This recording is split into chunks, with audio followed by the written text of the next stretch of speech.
Hi, Dinesh. Hi, Don. Hi, Paul. Good to see you guys. Good evening.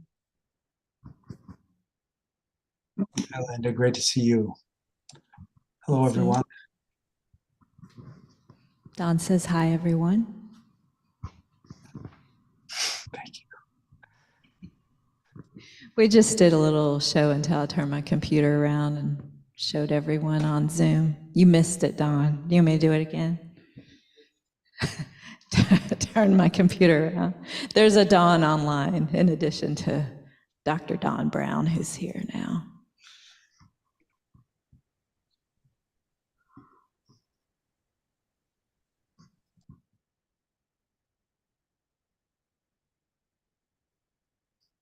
Okay, so do you want me to play that video tonight or?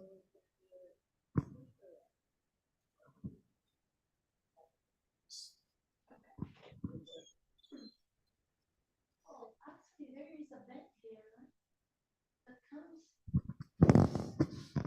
if you turn the heater. Do you want to go ahead and get mic'd up? Hello? Hello.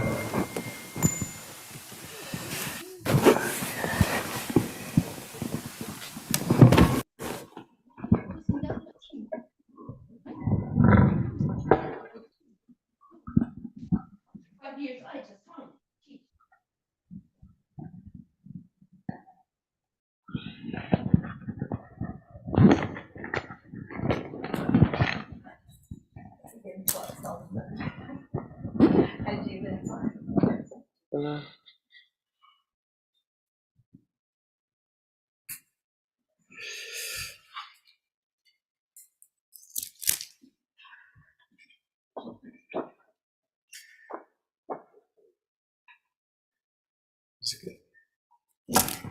Hey, Carmen.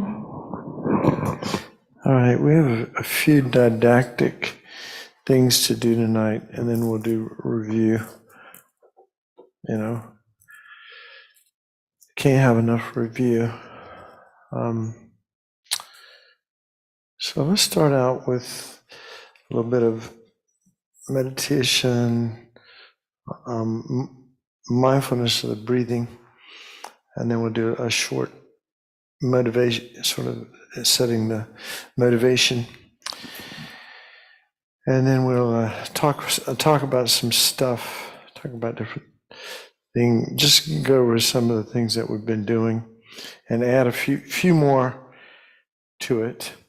And then I really wanted to do a Vajrasattva, purification practice tonight. I hope we get time to do that. I think it'd be good. Okay, so sit up straight with your spine straight, feet on the floor. If you're on the chair, in a chair like we are, you want your spine straight, and arms in your lap, shoulders a little bit sort of back and down, chin slightly tucked in, the tongue on the roof of the mouth, the eyes slightly closed to let a little bit of light in that keeps you more alert.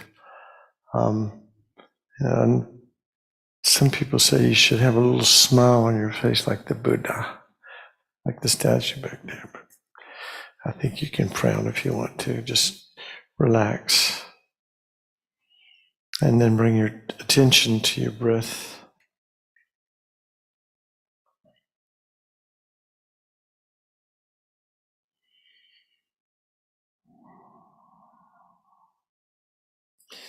And if there might be some new people, I see some new faces. So if you've not meditated before, or even if you have, the basic meditation, the definition of meditation is building up beneficial habits of mind.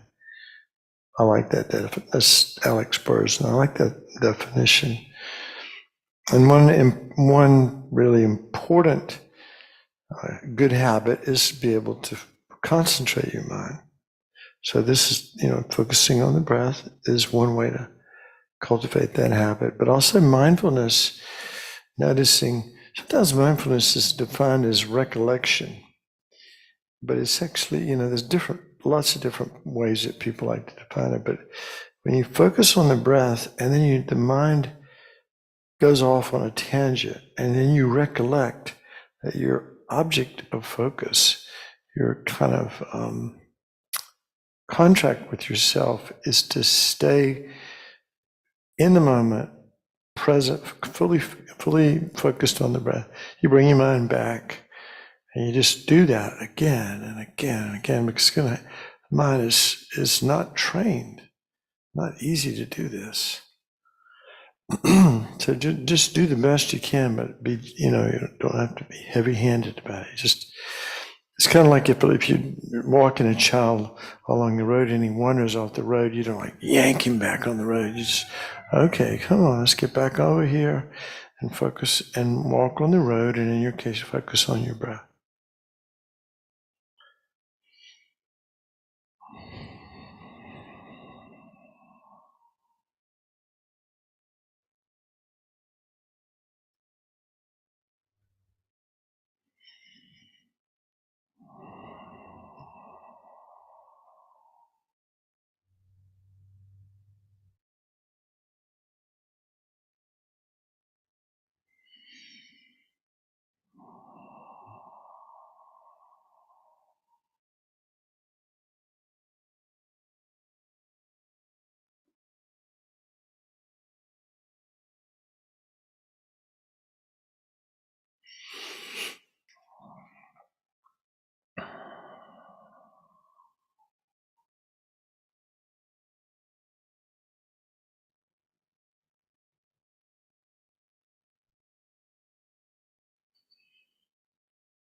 So again, it's not uncommon to find your mind completely lost off, like writing a little novelette or a narrative or something that has nothing at all to do with meditation. When you see that, when you notice that and you bring the mind back, that is like doing, like if you're in the weight room, it's like doing a curl. You're trying to build a muscle up, and the muscle is called mindfulness. So when you see your mind distracted, you don't get mad at yourself. You can go, wow, I caught myself, and you bring it back. You just do that again and again.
There. Let's just do refuge bodhicitta prayers.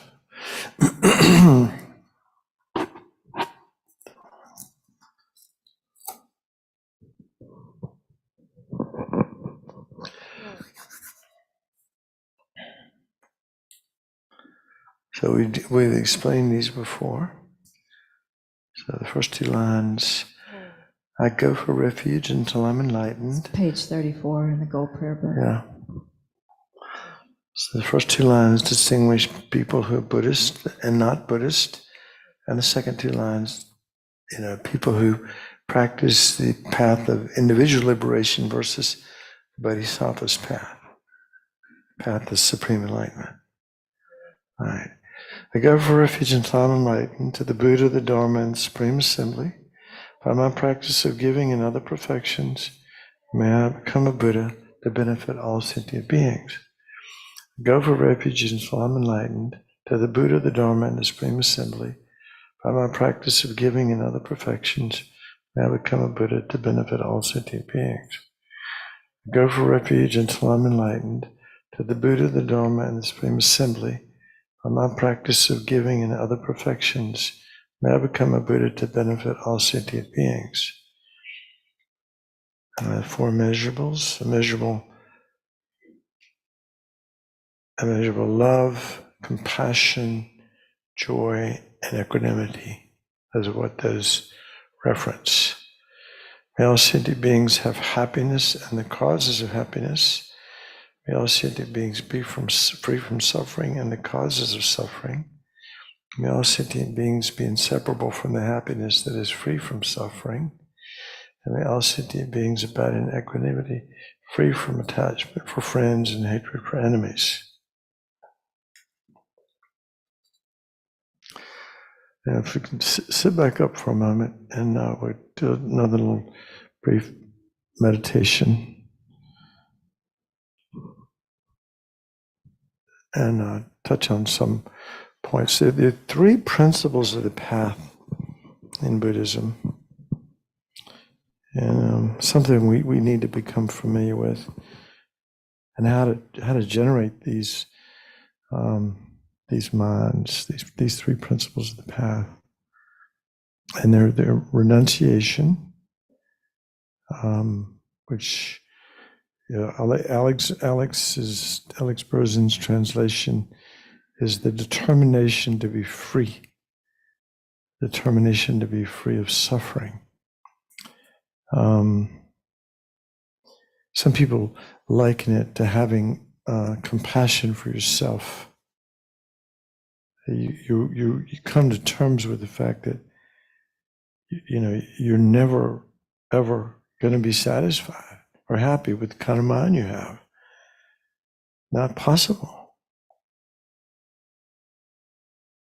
And also, there's an element of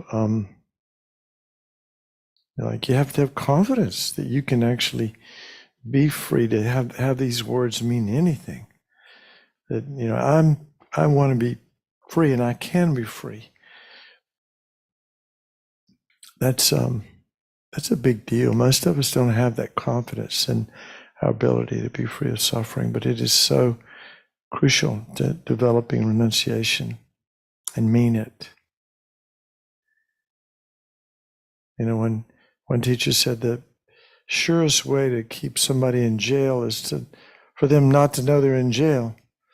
If you don't know you're in jail, you have no desire to be free. So we have to come to this realization that we are in a jail created by our own delusions, and that there are causes for these delusions that can be uprooted, and we can be free. So there are actually four contemplations. We'll do them briefly, that are kind of helpful to turn the mind in this direction. The first two have to do with turning the mind away from just the happiness of this life, and then the last two have to turn the mind away from the happiness of some future lifetime. So the first one is just to realize what an incredibly precious opportunity we have to be a human being. I mean, We could have been born anywhere in samsara. I mean, it's a big place. It's vast, limitless, and there are many different realms of existence. We not necessarily would be born a human in every lifetime. Could be animals, could be all kinds of beings, but for whatever reason, we were born in this lifetime as a human, in a place where, there's the Dharma exists. It's not a barbaric country, and there are places where you can't, in this world right now, where you can't practice any spiritual path. You'd be tortured if you did. We have our senses. We can learn. We can study. We can practice the Dharma. And again, we're really lucky because we have some interest. Not everybody who is exposed to Buddha Dharma even gives it a second thought. But for some reason, some good karma has ripened. And so we have this precious human life with the freedoms from all the difficulties that could be obstacles, and endowed with these amazing opportunities, such as the Buddha has taught. And we have a healthy body and mind, but then we live at a time when the teachings actually exist. A Buddha descended, and a Buddha taught, and they're actually living beings that have practiced it, that are exemplars, that are actually can manifest. Their being is, just it speaks the Dharma. They walk the talk. There's so few people like that, and yet we're lucky enough to have met people like that. Those of you who've met, particularly some of our, Geshe Gelik is certainly a wonderful person in Lama's Open, His Holiness the Dalai Lama, people like that we know have evolved certainly a lot more than I have. So it's amazing. Precious human life. And it'll be over like that. I mean, it will be over so fast. We have no idea. We think we're going to live forever. But it's almost like we're walking along and we're in this little time warp. And it won't last long, and then we'll be out of it again, and we don't know where we're going. But right now, we have this precious opportunity, precious human life, something we should rejoice in, and having created the causes for, and we're actually getting to experience it. And then the second point is to remember death is definite. Everybody dies. You will die. I will die. And I must practice the Dharma. I'm going to die. I must practice the Dharma. And the time of death could be any time. Just the tiniest little blood clot. Boom. You're gone. Or somebody pulls in front of you in traffic and you're gone. Or some little virus, some little bacteria, some little organism can take over our body and kill us. So many. I mean, even the things we have, like the planes and the cars and the food and all the things that are so wonderful and make our lives great, can actually become the cause of our demise. So death is definite, and the time of death could be any moment. So we've got to practice the Dharma. I have to practice it now. Do it now. Don't postpone it. Don't procrastinate. And then the last is the only currency that you can spend on your deathbed or the time of death. Who knows when that's going to be or where it'll be. But the only currency you can spend is Dharma currency. The spiritual realizations that you have cultivated on your mental continuum. When you're dying, in that the moment, in those last moments of this life, are you going to be able to bring to mind compassion and concern for others, and recollecting your teachers, and having your death be a positive experience, and and inspire other people by your courage, or are you going to be freaking out because you haven't made the preparation? Your mind's going to be full of regret. So the only currency that's going to be worthwhile is Dharma currency, the realizations that we have placed in our mind stream through practicing Buddha Dharma. So again, death is definite, got to practice the Dharma. It could happen any minute. I need to practice now. The only thing of any benefit at the time of death is our spiritual realizations. So we must practice purely.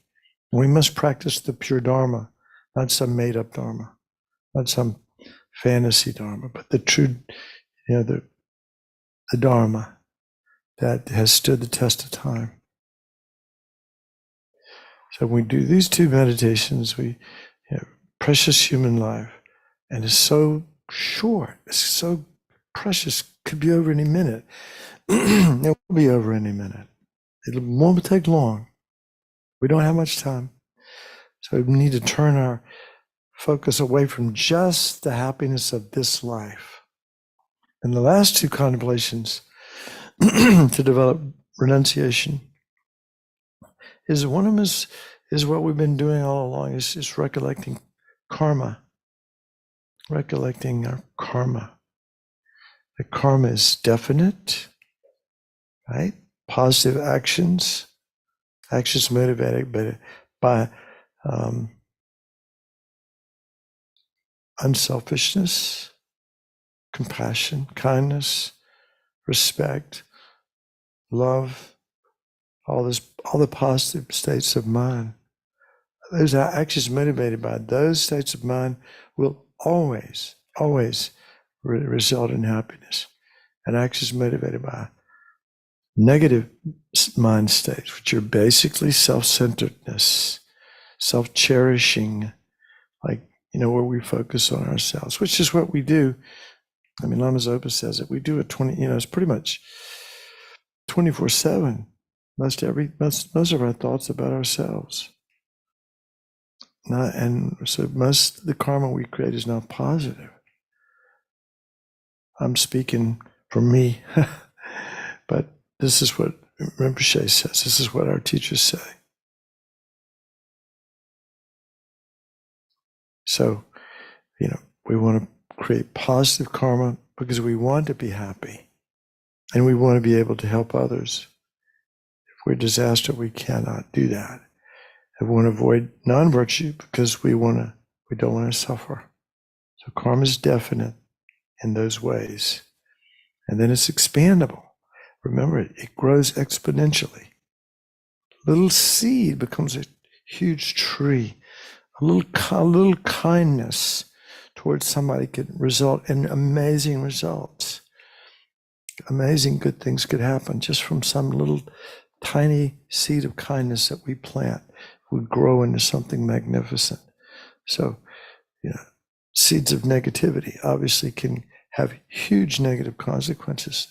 Karma grows so fast. So it's very important to learn how to purify our negative karma. And so we don't have to experience the result. But when we do something positive, we want to reinforce that by rejoicing in our good actions, so that we're more likely to do them again in the future. So we want if we want to take advantage of the fact that karma grows exponentially and plant lots and lots of little positive karmic seeds that will ripen in future happiness. And then the teaching says that we cannot experience a result without creating the cause. So anything that we have, whatever our situation is in life, whether we like it or not, and all the circumstances that have come to pass up until now, whether we like them or not, this is the Buddhist explanation for why things happen. Because of karma. What goes around comes around. Everything that has happened to us is the fruition of some former karmic seed that was planted in our mental continuum in some former time. I heard there's somebody use the word ancestral karma. Yeah, it could have been 100 lifetimes ago. It could have been this life. In any case, we cannot experience a result without creating the cause. And what we want is happiness, and we want good things, so we have to create the causes for it. We cannot experience a result without creating the cause. We are accountable for everything. 100%. Never a victim. Never a victim. Hard to swallow that one, isn't it? But doesn't do any good. Victim mentality just perpetuates resentment and anger, and it poisons our heart. It poisons our mind. It has no place in our spiritual practice. And then lastly, karma is never lost. The seeds that we plant will eventually ripen. When the cooperative causes come together, the seeds will ripen. If you have the seeds to be at a Dharma center and you will see Kadampa center, here you are.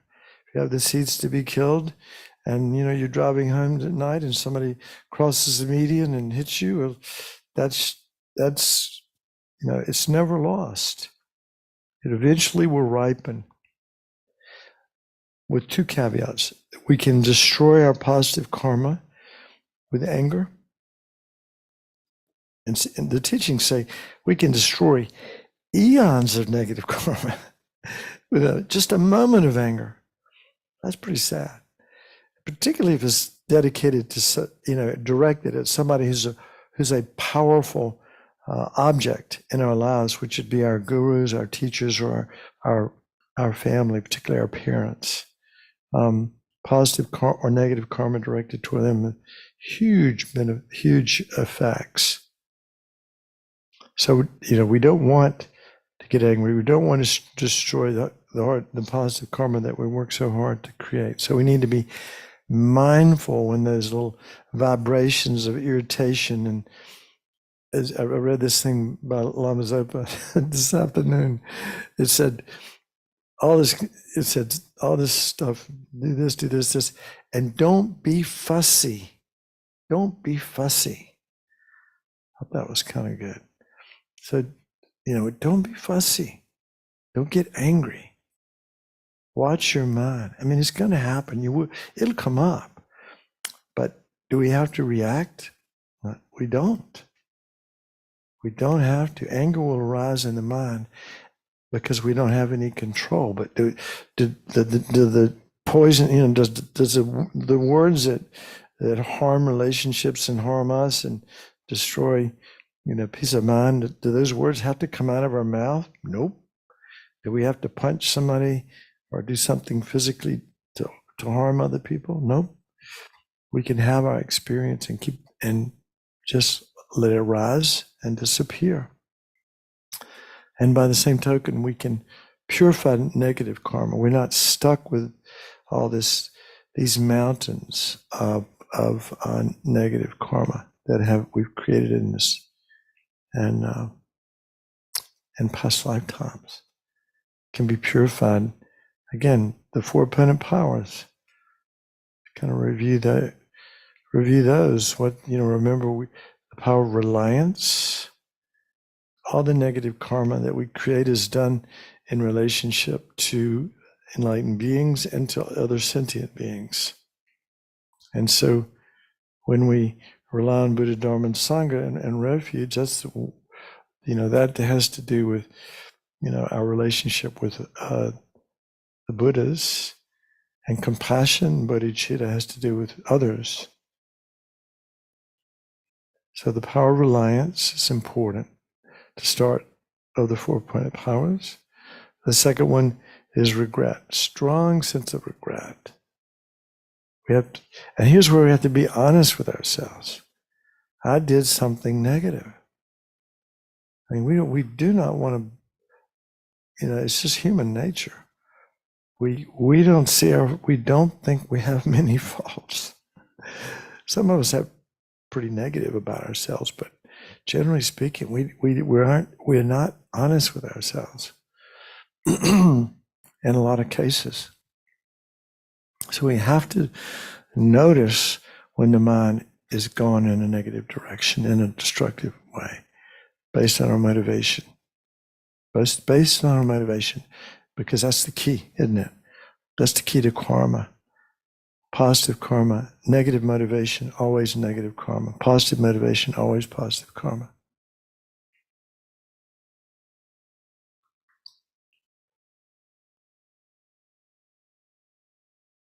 So we generate sincere regret, not guilt, regret. We just poison ourselves. I'm not going to feel guilty about that. I'm going to regret it. And I want the remedy. And the remedy could be Vajrasattva mantra. Again, it could be an apology. It could be making donations to whatever, worthwhile causes. But it's something that you do that's meaningful and powerful to help the power of the remedy. There are a lot of things in traditional Buddhist texts, such as, like reading the sutras and making offerings to teachers and so on and so forth. There's a lot of traditional things, but in real life, when we've harmed somebody else, we need to clean that up. It's not, going off and doing 100,000 Vajrasattva mantras is great. But, if we need to apologize to somebody for something that we've done that's harmed them or harmed a relationship, then do it. And then, so that's the power of the remedy. And then the last is the resolve. The most important, the power of the resolve, to resolve not to do it again. All right? As much as possible for a minute, second, hour, a day, I'm not going to do that again. So what we're talking about here is is developing renunciation. And the first is remembering the fundamental laws of karma, memorizing these things. These are important things to bring to mind. Karma is definite, it's expandable, it cannot experience a result without creating the cause, and karma is never lost, except for these caveats that I mentioned. It will eventually ripen. And then the other point has to do with is the truth of our existence, the first noble truth that the Buddha taught, which is dukkha. Dukkha is sometimes translated as suffering or unsatisfactoriness, or again, what is Geshe? Geshe has his own interpretation of that, but it's just that unenlightened existence is not good. It's just never going to be good. We're never going to be satisfied. I mean, traditionally we say we all have to go through birth, which is, not easy. We don't think about it because we don't remember our birth. But when we see babies born, we go, wow, that's not easy. And then we go through sickness and aging, and then old age and death. And those are things we cannot escape. They are definitely going to happen. Birth, sickness, aging, old age, and death. Part of our existence. And then other things that, they mention in the text, like, we get reborn again and again. And we die again and again. And we have to go through this cycle of death and rebirth and death and rebirth, called samsara, this uncontrolled cycle of uncontrolled causation, where we have to suffer again and again, life after life. And it's not good. And we're never satisfied. You think, I was so amazed when I heard this. I thought I was the only one that wasn't satisfied. Nobody's ever satisfied. You never have enough. Never have enough money. You're never pretty enough. You're never handsome enough. You're never strong enough. You're never enough. We always feel like we're not enough. There's something missing. It's a human condition. And meeting always leads to parting. High position leads to low position. Right now, you got a great job. Everybody respects you. At some point, you won't have that job anymore. At some point, you may be lying in a nursing home. Can't even remember your name. High position always leads to low position. Meeting leads to parting. They say all composite things must separate into their parts. We're never satisfied. And on. I'm not trying to depress anybody. This is just reality, isn't it? If you look at it, none of these things are being made up. We're just focusing on it. Because this is actually what we can escape. When we get freed from samsara, we don't have to experience any of this.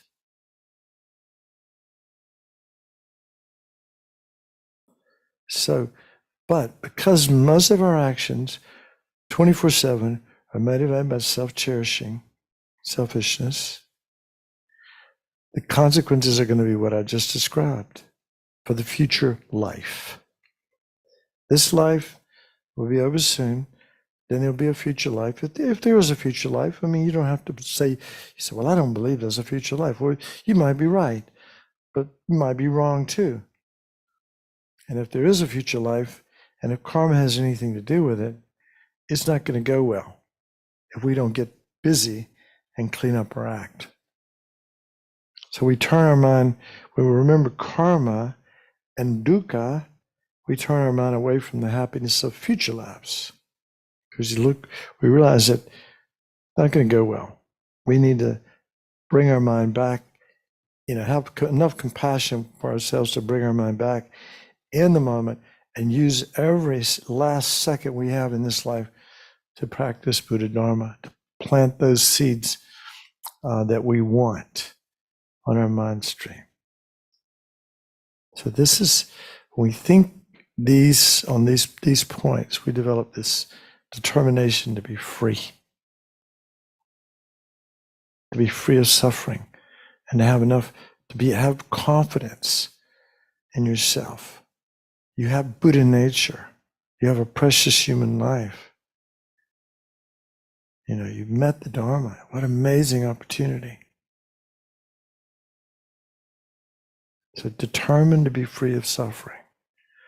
This is actually, without this, there's no Buddha Dharma. The rest, the boat stops here, because unless we realize we're in prison, we have no energy and no will. We don't have what it takes to get out. When we realize we're in jail, or we realize our hair is on fire, we'll put the fire out. But until then, there's no power to our practice. It's kind of wimpy. So renunciation, so important. The beginning of the spiritual practices is that having compassion for yourself, to want to stop your suffering and be free. How amazing.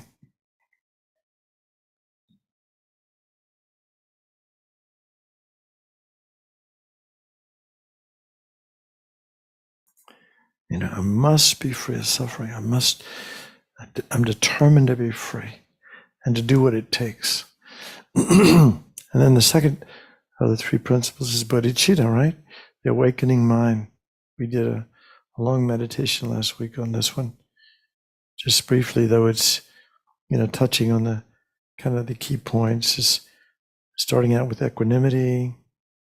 And then we meditated on remembering all sentient beings as having been our mother, and remembering the kindness of our mother, of this life and extrapolating that feeling of warmth that we have when we remember her kindness to universal living beings.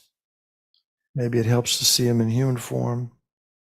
And then the wish to repay their kindness and seeing that we're all the same. We all want to be happy. Everybody's the same. We all want to be happy. We don't want to suffer.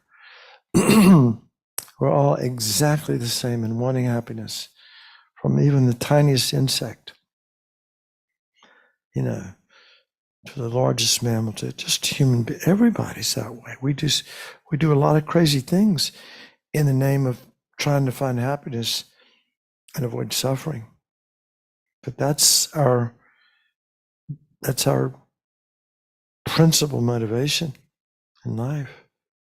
This self-centered mind. I want to be happy. We're addicted to deliciousness, and we feel aversion, and we're afraid of the opposite. We want everything that's good, and we don't want anything that's bad. We're all that way. No matter who you're talking to, that's something, as one of my teachers said, that's something that's very intimate about everybody. That they want happiness and they don't want to suffer. And that's what makes them go.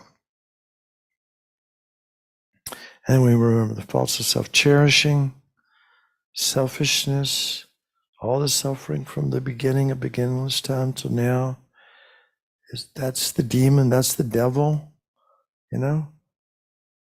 that's the devil. And it lives in our heart, and this self-cherishing, attitude that we have, this selfish attitude, that's the real demon that causes the suffering.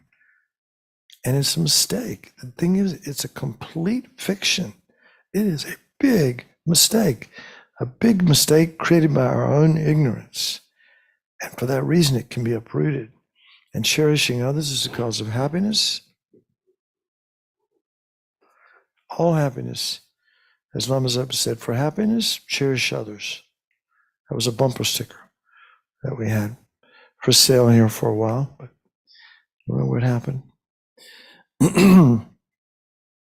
And then we imagine that we exchange self-cherishing for cherishing others. So instead of we wake up in the morning and we think, I cherish, my day is about manifesting my affection and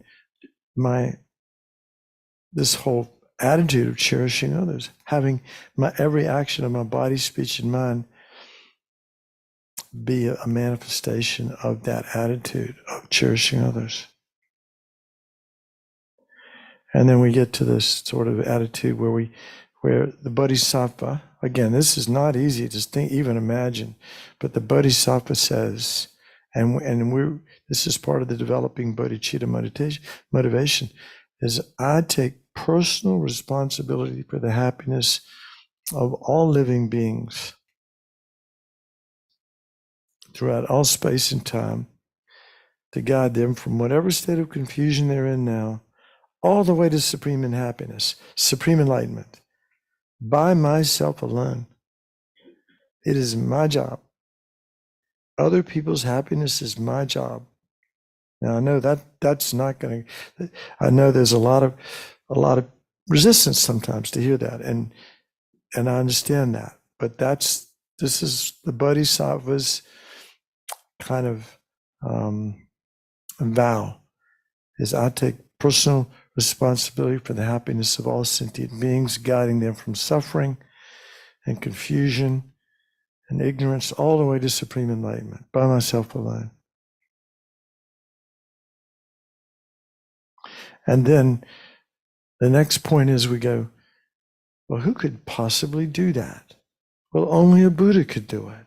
Only a Buddha has the ability, somebody who's already been there, somebody who's eliminated their faults, developed their good qualities. They can do it, but I haven't done that. I haven't developed myself that way. So then, again, the three principles of the path: renunciation, bodhicitta, and and the correct view of reality, the emptiness of self-existence, the wisdom of emptiness. We say that. So we aim. So in developing bodhicitta, our aim is to help others. Based on the previous meditations, we sincerely feel it, not some sentimental thing. I want to help others. I want to make a difference. I want to make a positive impact. And to do that, I have to eliminate my faults and develop my good qualities as much as possible. As much work as I can get done between now and the time I die in this life, I have to dedicate it to this. We can continue our journey in the next life, and the next life, and the next life. But this is the goal. This altruistic intention to become enlightened based on sincere love and compassion is bodhicitta.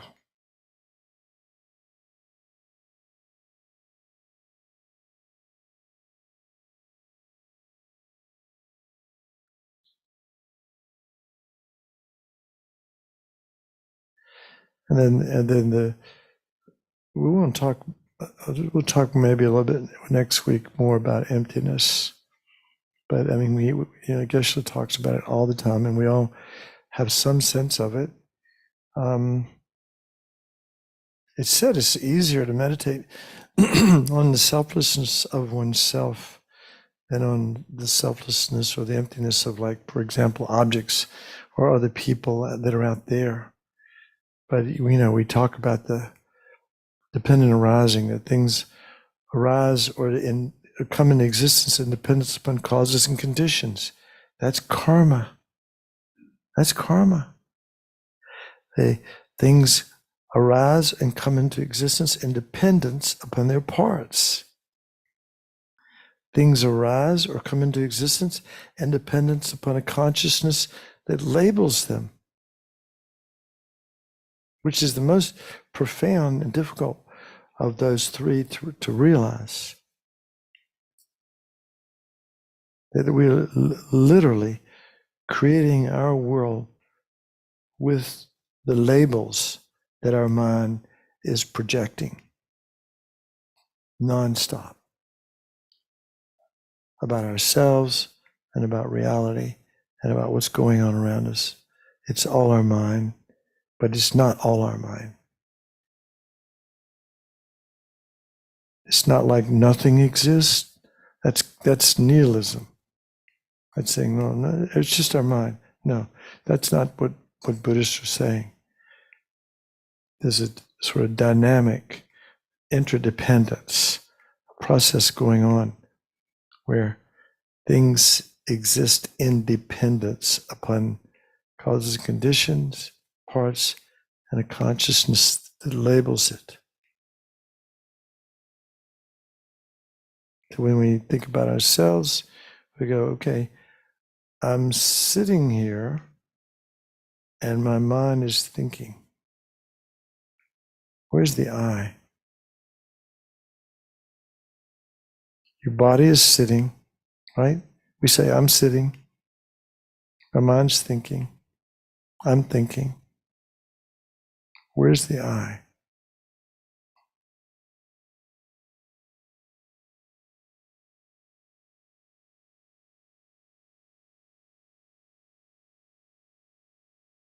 Is it the body? If you cut your finger off, or your hand off, or your arm off, you still have an I. Cut all your limbs off, you still have an I. You still have this sense of I. So it's clearly not the body, even the brain. The sense of self exists in dependence, at least in this life, in dependence upon our physical brain working properly. But there's it depends upon the brain. It's not the brain. The sense of I is not the brain. It's not the body. It's not anything in the body.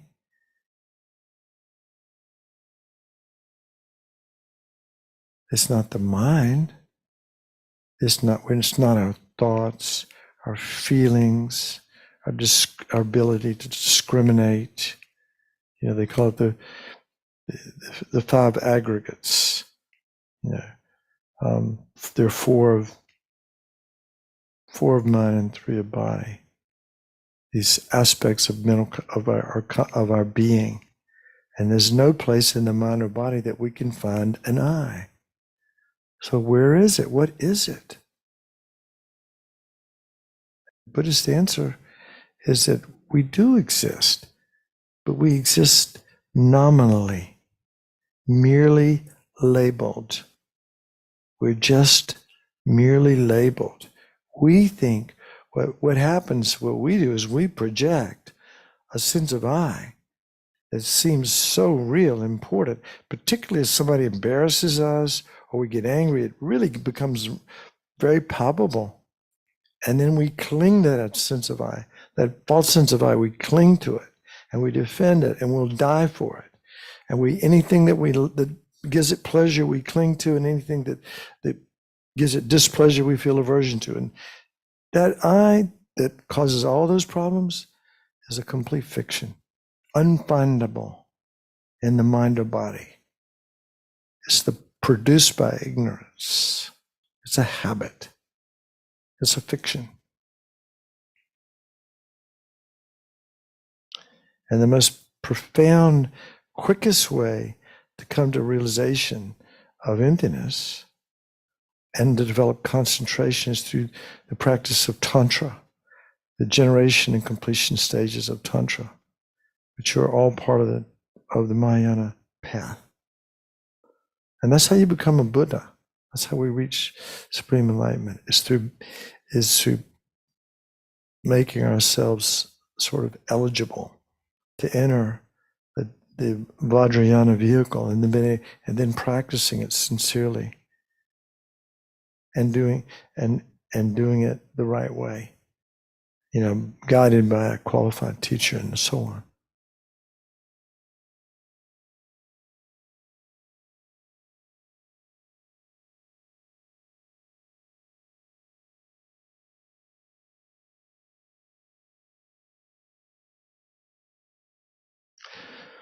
So those are the three principles of the path, aren't they? The renunciation, determination to be free, bodhicitta, the altruistic intention to become enlightened, based on love and compassion, and this wisdom of emptiness.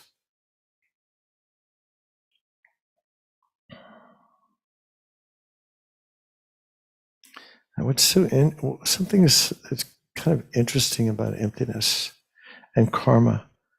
We talked a little bit about it. I mentioned it last week, but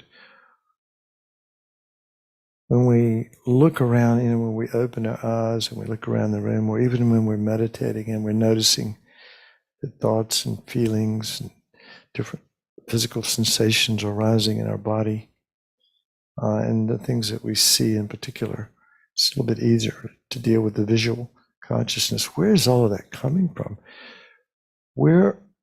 If we're creating our life with our mind, where's it coming from?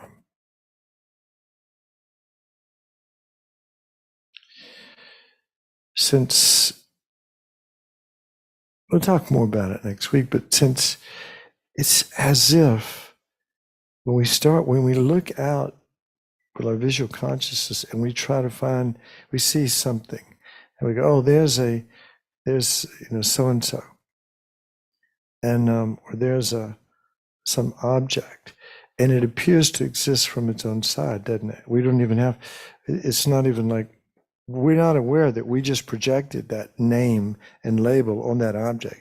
It seems like it's coming from its own side, but it's not. It doesn't have that quality. It's empty of that quality of inherent existence. So where are we're living in this world. Lama Yeshe used to say, emptiness is like being like stripping all the paint off of something, just stripping the pain away, stripping our projections away, and seeing things as they are. How could we possibly do that? Well, where are the projections coming from? They're coming from our karma, aren't they?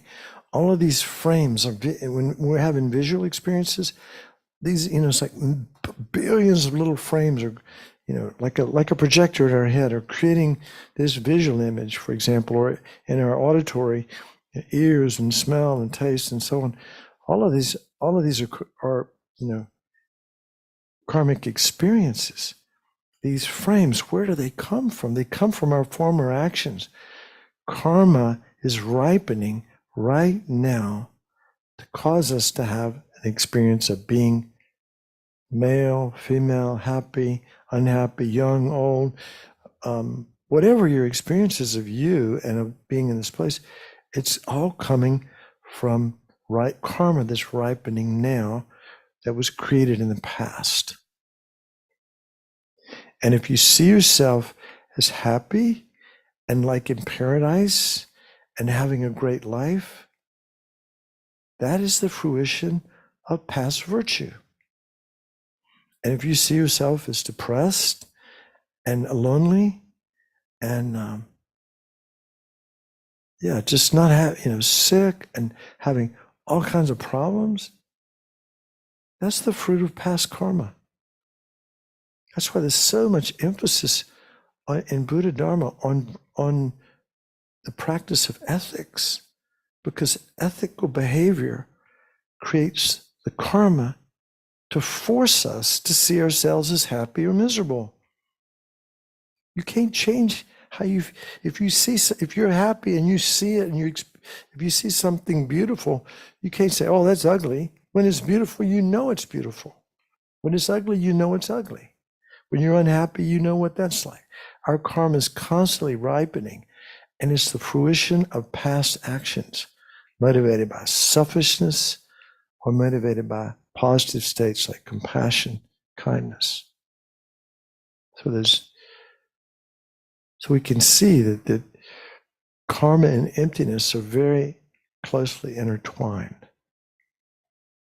Like I said, we had a teaching here one time called The Marriage of Karma and Emptiness. We'll talk more about this next week, maybe.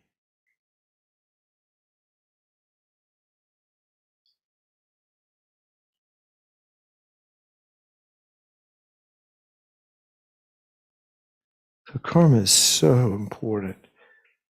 It's the most important teaching in all of Buddhism. The most important teaching in all of Buddhism. Because it subsumes everything. Emptiness, everything is subsumed in the teachings of karma, ethics, compassion, everything.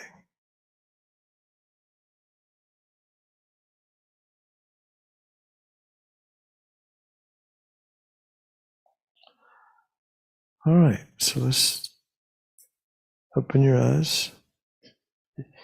Wake up. Probably, I didn't sleep, but maybe some people did.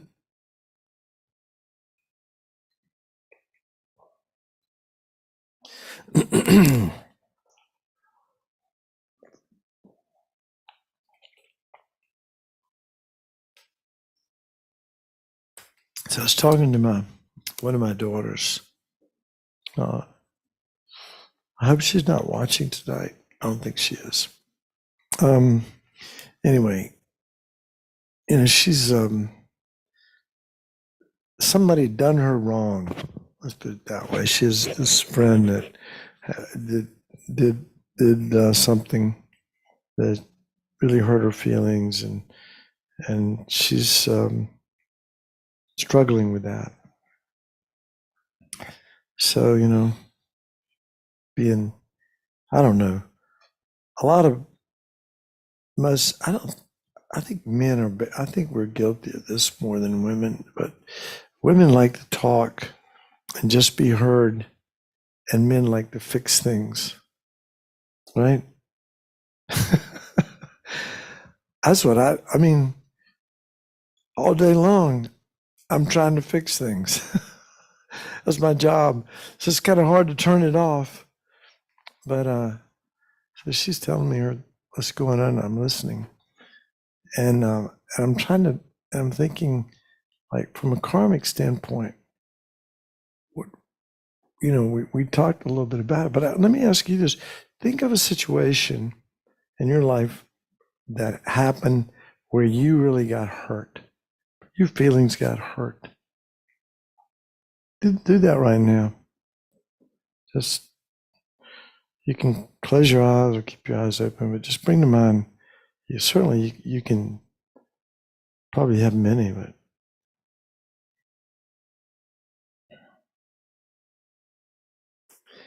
and so that is a almost by definition.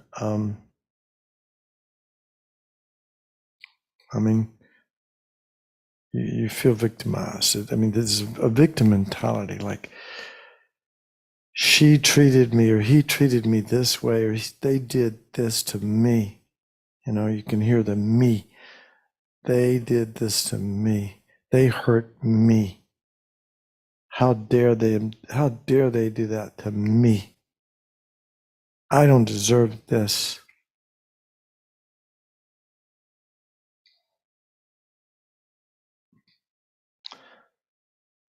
So, Buddha would never, Bodhisattva, somebody had a realization of emptiness, would never even have the thought of me, wouldn't even come up. So there wouldn't be any rising of any anger or resentment. But, I was talking to my daughter, and my daughter's still hanging on to this little resentment, this little anger. So we talked a little bit about karma. So how can you use your understanding of karma to let go? Because we talked about forgiveness the other night, didn't we? You will never see the word forgiveness. Although there is one book, the Dalai Lama wrote it, and I read it, and it was about him forgiving the Chinese, or just the Dalai Lama and forgiveness. But he really didn't talk about forgiveness the whole book. But Buddhism talks a lot about letting go of anger, resentment, victimhood, and taking responsibility.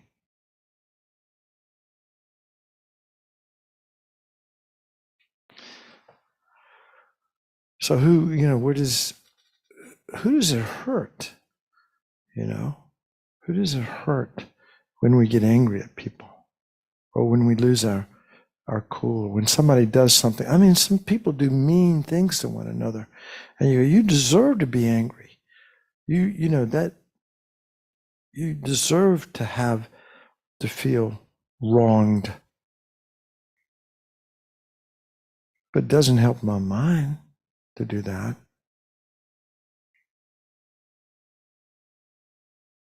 So when we understand karma, I mean, we can do these kind of these sort of take our real life situations and use Dharma reasoning. I call it the Dharma medicine cabinet. Pull down the teachings on mindfulness of karma, mindfulness of different aspects of karma. That, for example, this happened, and it couldn't have happened without a cause. And I choose to be accountable for my life, every aspect of it, even though I don't understand why. These are the teachings, and I'm making the choice to be accountable for everything, the good, the bad, and the ugly, and everything in between. I'm responsible for my life. That's the teachings. You can't experience a result without creating a cause. So and as long as we're a victim, as long as we feel victimized, it will. Buddhism, by the way, is never saying forget. I like forgiveness. If forgiveness is just simply letting go of anger, I like that a lot. But I don't think Buddhism is ever saying forget. We should, somebody's been really evil or bad or done something that's just, way off. No, we shouldn't forget, because we don't want to put ourselves in that situation again. But we can let go of the anger and the resentment, because it's just harming us. It's like stabbing ourselves in the heart. Doesn't do any good. So we do this meditation on equanimity, and when you pick where you take the enemy, the person you don't like, and you imagine that. Well, I actually imagine 3 categories of beings: the friends that we cling to, the strangers that we feel indifference toward, and then the so-called enemies that just people that we feel aversion toward. And sometimes, it could be just somebody who walks up and we never even seen them before, but we just instantly feel aversion toward that person for whatever reason. But, we're talking about people that you really got something on, that they really did something. And so you can do analytical meditation on those situations. It's very helpful to remember karma. That, hey, that person's like this. If somebody hits me with a stick, I don't get angry at the stick. I get angry at the person who hit me with the stick, right?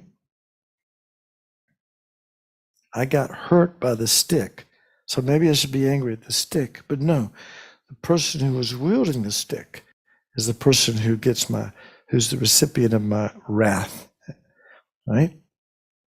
Well, when we think of it from a perspective of karma, the person is actually a manifestation of our own self-cherishing mind that created the causes for us to be hit by the stick and harmed. What goes around comes around.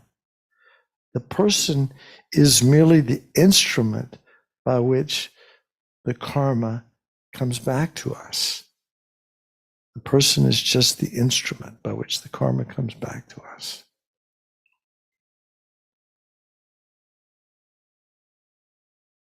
So when we think about karma from that perspective and situations in our life from that perspective, it's helpful.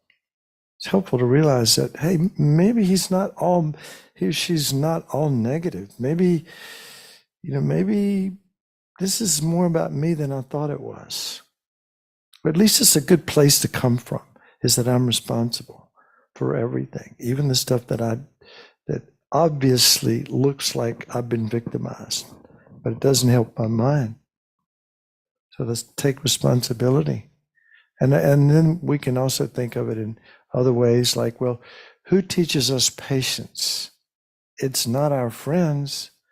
That's why we call them friends, because they don't push our buttons. Well, usually not that much, but these people that push our buttons, they're the ones that are teaching us, patient endurance and tolerance. They're giving us the opportunity to practice patience and tolerance. Without the perfection of patience and tolerance, there are no bodhisattvas. Without bodhisattvas, there's no Buddhas. We need enemies. We need difficult people to become enlightened, to develop these important qualities that lead to full enlightenment. This patient endurance and tolerance. And furthermore, when they hurt me, when they harm me, that karma's finished. Whatever they did to me that harmed me, that karma's finished. That karma is not going to expand anymore. It's not going to grow anymore. The fruit of that karma has manifested and it's over. It's done. And so in a weird way, they're helping me purify my negative karma by experiencing these negative consequences. All kinds of stories, like Tibetans, when their house burns down, they get really happy because that's all that negative karma just went up in smoke. We wouldn't think that way. Or when you got a headache, like, oh gosh, I got a headache. I'm using up all this negative karma. the headache had a karmic cause. I'm experiencing it. Wow, it's not so bad. But our go-to is, our default mode is, if it's not delicious, we don't want it. So anyway, understanding karma is cool that way. And then there are three things that I was going to mention. I might ought to write them down, but I'll say them. The karma can ripen in well, we think of it in four different ways. A completed karma. Remember, we talked about a complete karmic action. You have to have a motivation. You have to have like another being, and then you have to have the completion of the action, and you have to have a rejoicing in that action. That's a complete karma, positive or negative. And so those karmas can project like whole lifetimes. Those are the karmas. Complete karmas are the karmas that ripen. They call them throwing karmas that can create a whole nother lifetime. So there are four things that karmas can do. Number one, they can project us into a different. The next life could be like amazing, or we could actually go to hell. Nobody wants to hear that. We never talk about hell around here. This is a Buddhist center, but Buddhism talks about hell, the hell realms. There's a whole bunch of them. There's the cutting hells and the burning hells and the searing hells and the hot hells and the cold hells. And there's a lot of places that our mind can, literally project our consciousness in a hellacious existence in the future based on former negative actions of body, speech, and mind. Negative karma, typically, particularly heavy negative karma, could project us our future life in as a hell being, for example. Positive karma could project us into literally a paradise, a God realm or something like that. Okay, again, let me finish these. So a completed karma can create our next life. It can bring to, it will bring at some point when it ripens, it will ripen in a lifetime unless it's purified. It'll also the karma can, I get this, I have a hard time saying these words exactly right, but like we'll have a tendency, let's say for example, I hate to use negative things all the time, but for killing, like if you kill somebody, you create the causes to go to hell, to go to have a really hellacious next lifetime, okay? And you also create the causes to be killed.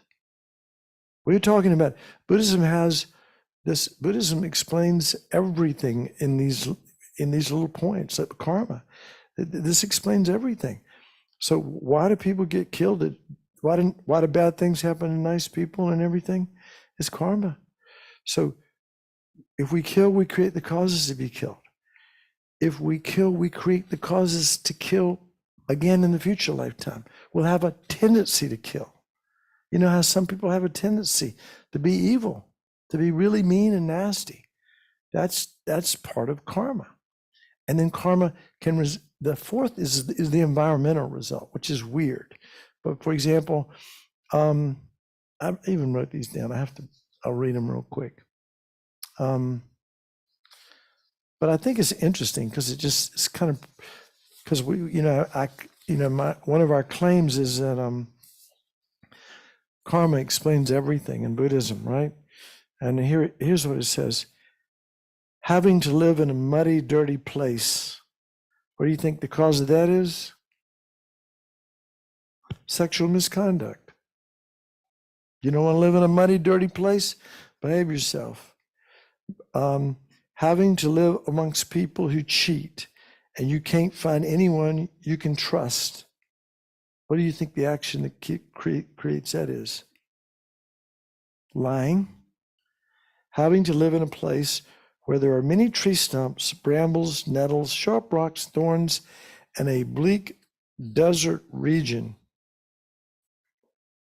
harsh speech, having to live in a place where crops do not grow properly, rain falls at the wrong time, activities are not successful.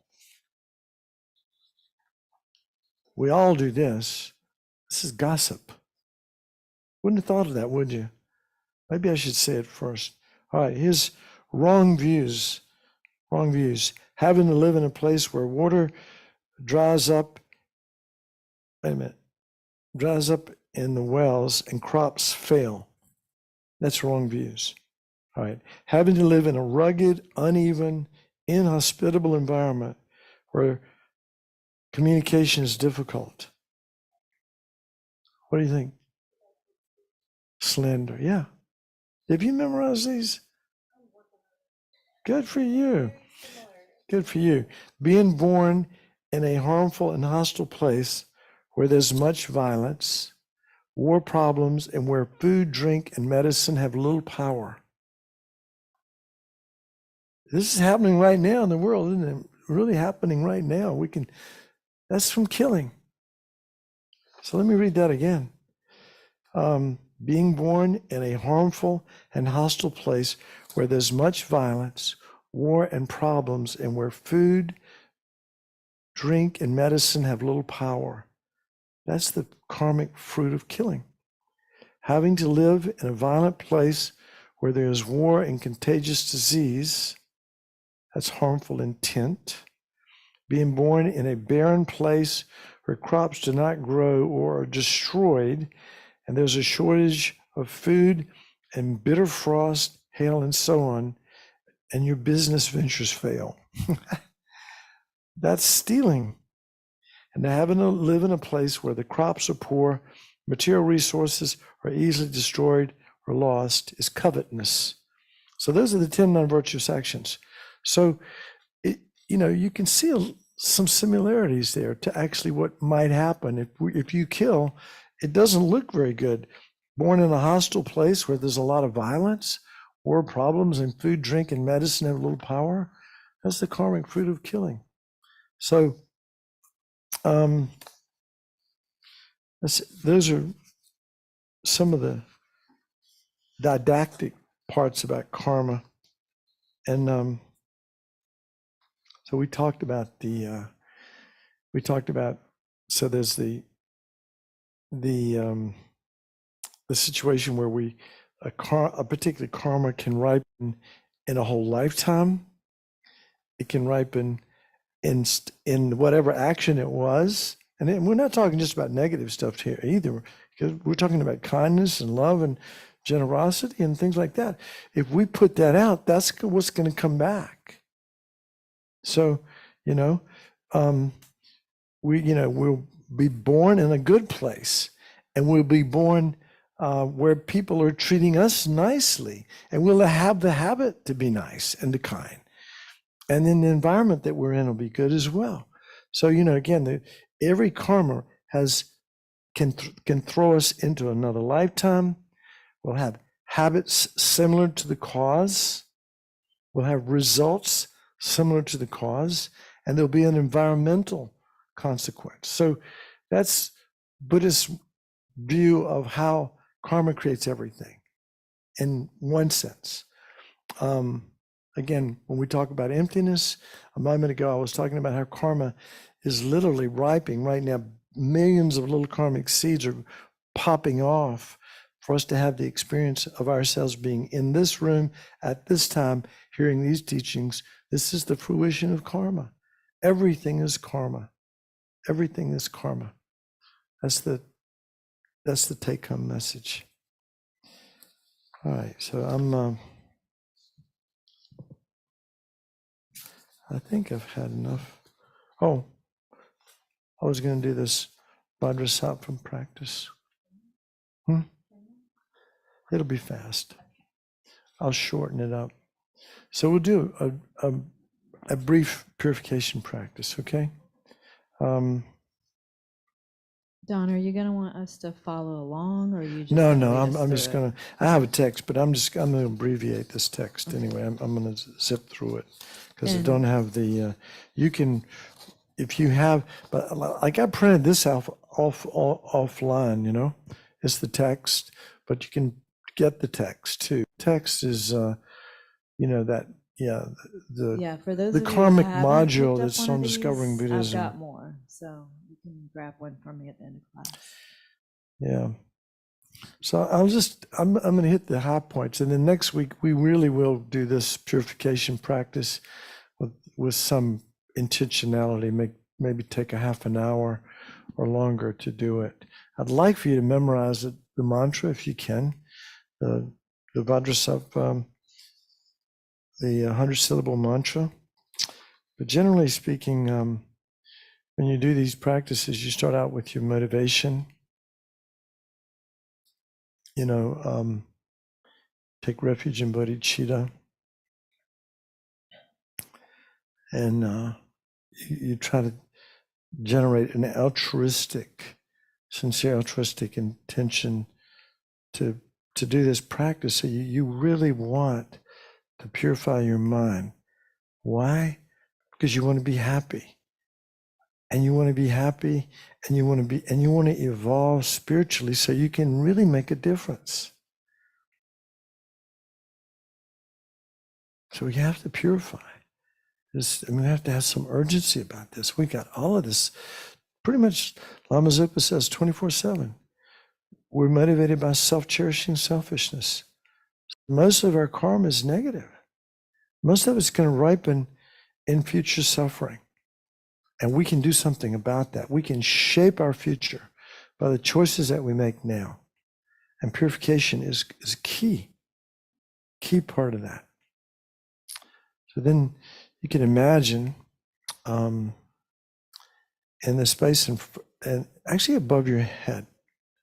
In this particular booklet, some of you have it. Wait a minute. This one. This is, everybody have a copy of this booklet? You do? Good.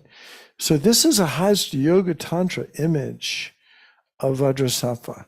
Usually there are two Vajrasattva images. There's a solitary Vajrasattva that's just looks like one person. And then this is Vajrasattva with consort. So this is a Hasta Yoga Tantra manifestation of Vajrasattva. And Lama Zopa wanted that image particularly to be used for this text, because Hasta Yoga Tantra works with the most difficult of energies that we have. So what you can imagine, first of all, you sit up straight and you imagine that above the crown of your head is like everything is like a hologram. It's like a lotus and a sun disk and a moon seat. And on that are Vajrasattva, father and mother, in union. And a Vajrasattva's, so this is, you're doing this with your mind's eye. You know, just like you can remember what your car looks like, right? You can just, as best you can, you try to imagine Vajrasattva, father and mother, who are inseparable from your mind, your guru's mind, and the mind of the Buddha. They're inseparable, because Vajrasattva is a manifestation of Buddha, just in this particular form to help us purify our mind. So Vajrasattva, father and mother, Vajrasattva's mind, my mind, and my guru's mind are inseparably one. That's actually said to be the most important aspect of this meditation. But if you don't have a guru, you know, you can imagine somebody that you really respect, like His Holiness. And then at Vajrasattva's heart, there's a disc, like a moon disc. And around the edges of the moon disc, I think clockwise, are the syllables of the 100-syllable mantra. And in the center of the moon disc is the seed syllable they call it a seed syllable, but it's the Sanskrit syllable. It is hum, H-U-M or H-U-N-G. The Tibetans pronounce it hung, but it's hum. And you imagine that sits in the middle. And as you say the mantra, Om Bhadrasapa Samaya Manapalaya Bhadrasapa Tino Patita Tridome Bawa Sutatakaya Me Bawa Supokaya Me Bawa Anarata Me Bawa Sarvasiri Me Prayacha Sawakrama Suchimi. As you say the words of the mantra, light and nectar come from the syllables, go down through Bhadrasapa's body into the crown of your head. And there are 3 visualizations that we do to purify body, speech, and mind.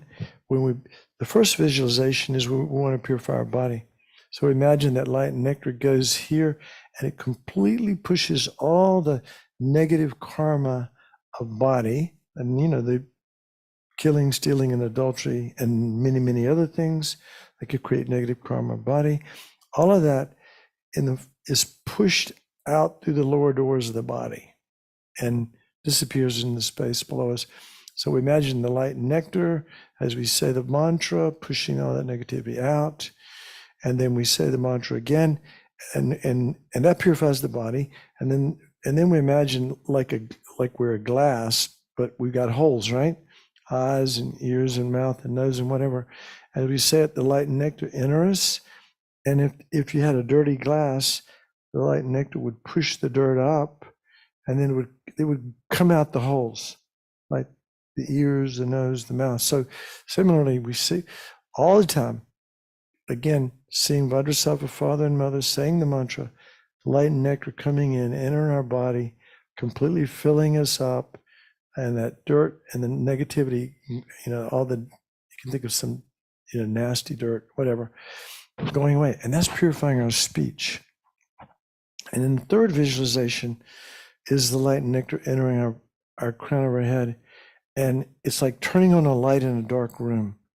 It's purifying our mind, completely pure. So we do it that way. We do the Vajrasattva. So we'll just do it 3 times. We'll do 1 time for each visualization. So I'll do it. You don't have, if you know the words, I may forget them myself. I do a slightly different version of this anyway, but I like this one. So imagine that we're going to light and nectar's coming in, enter the crown of our head, and we're going to purify our body. All of our negative karmas of our body are coming from Vajrasattva's heart and getting completely pushing everything out through the lower doors of the body. Om Vajrasattva Samaya Manapalaya Vajrasattva Tino Patita Dira Me Bawa Sutokayo Me Bawa Supokayo Me Bawa Anata Me Bawa Sawatiri Me Prayaja Sawakama Suchami Shirim Sriyam Kuruhum Ha Ha Ha Ha Ho Bhagawan Sawatatakata Vajramami Mutabada Bawa Vasamaya Sapa Ahom Pe. Imagine that your body is purified, and now we're going to purify the speech. Light and nectar coming in, filling us up from below, and the dirt leaving through the upper doors of through the eyes and ears and nose and mouth. Om Vajrasattva Samaya Manapalaya Vajrasattva Tino Patita Dira Me Bawa Suchukayo Me Bawa Supokayo Me Bawa Anakta Me Bawa Sarvasiri Me Prayacha Sawakrama Suchame Chidim Sriyam Guruham Ha Ha Ha Ha Ho Bhagawan Savatakata Vajamame Mucham Vasamaya Saba Ahum Be.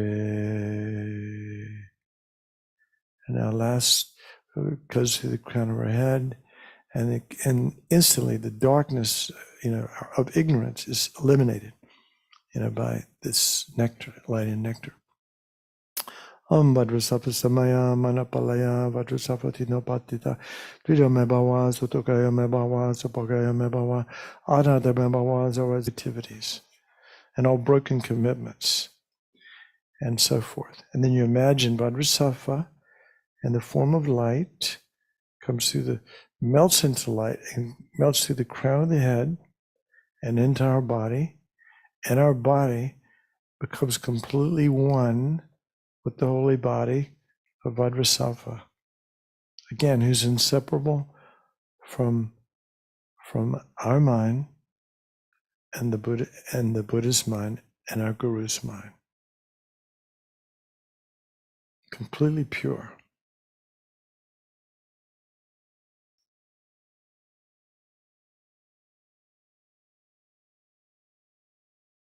And then we rejoice that we did this practice. How wonderful. We purified this, eons of negative karma. Eons of negative karma were purified in this really short time. So much future suffering we won't have to experience. Or if the karma wasn't completely purified, it was weakened. So that's a good start. Ultimately, purify karma completely to wipe the slate clean. We have to have realization of emptiness, but this is a really good start. Good practice. All right, let's do the dedication verses.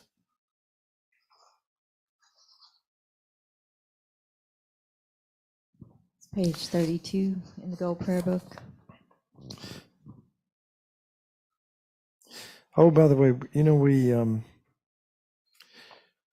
we include the only thing we didn't do when you do Vajrasattva practice properly.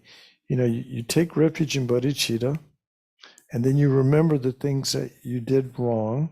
You try to just do that before you do the practice, and then you do the mantra, which is the remedy, and at the end you try to make a commitment to not do it.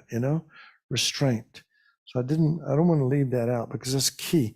Just doing the practice without the 4 opponent powers is not as helpful. Okay, ready?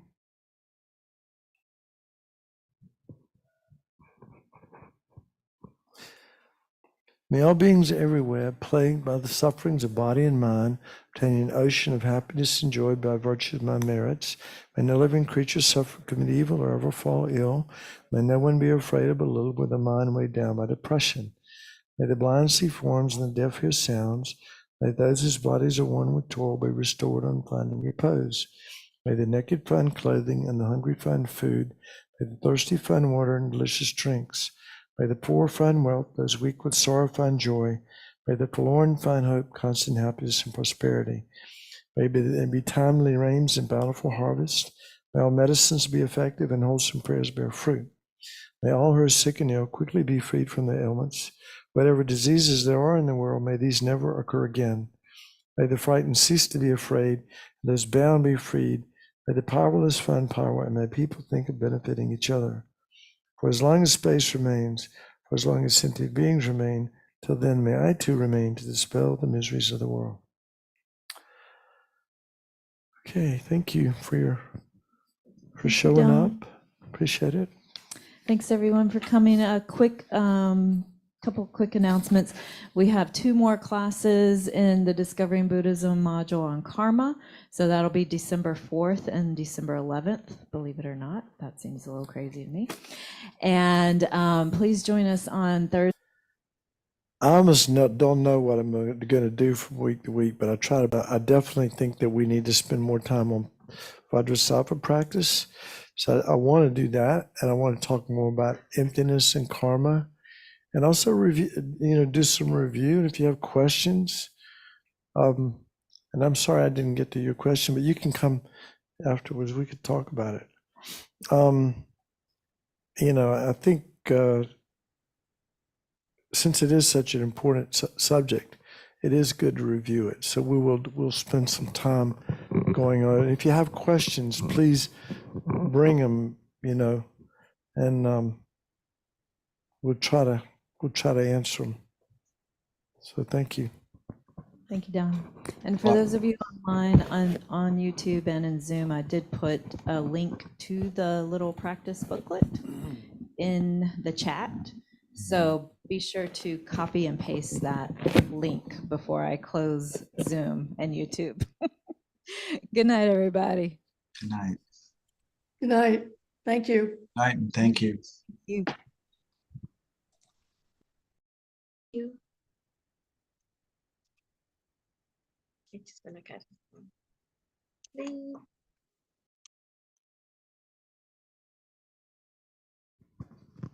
Good night, Michael. Good night, Charles. Good night.